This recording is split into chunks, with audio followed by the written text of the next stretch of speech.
When we deploy a software application, it usually comes in a digital package downloaded from a website.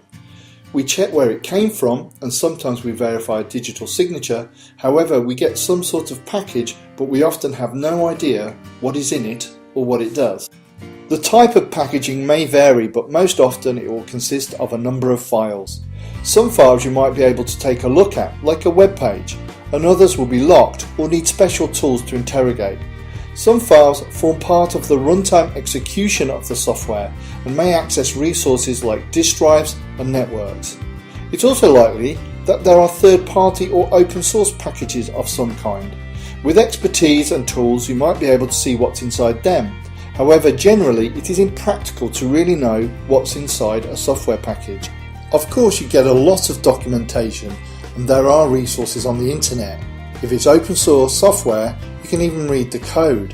However, no matter how much information we have, this would prove an intractable task to perform manually, even for the very best technologists. Once upon a time, this wasn't your concern, but as you know, now it is.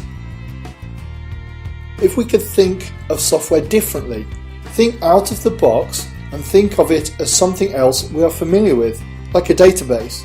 If software could be queried like a database, you could do some very useful things. For example, you could compare the contents of two versions of software programmatically using a query.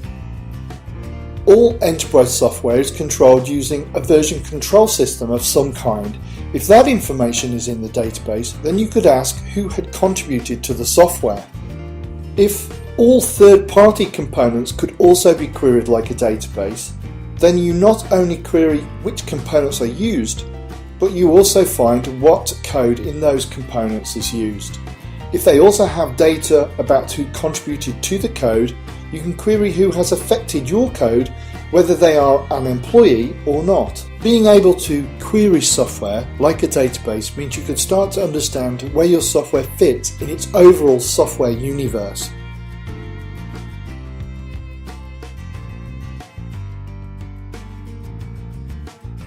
When you can query software like a database, you don't have to bother all the people involved in producing or operating it, and you don't have to be a master of all the tools necessary to understand it.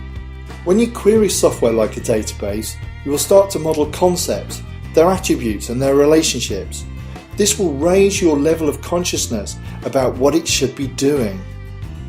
The information you have when you can query software like a database will become fuel for engines of automation. The better information you have, the better you can drive development, testing, deployment and operations. You can save time, calculate risk better and significantly increase the speed that you can respond to business demand. So now I have your attention. Software code and its dependencies are just part of the solution. You can include information about architecture and design. You can add business information and regulatory compliance criteria. You can relate the code to the artifacts that it is associated with and to its deployment environment.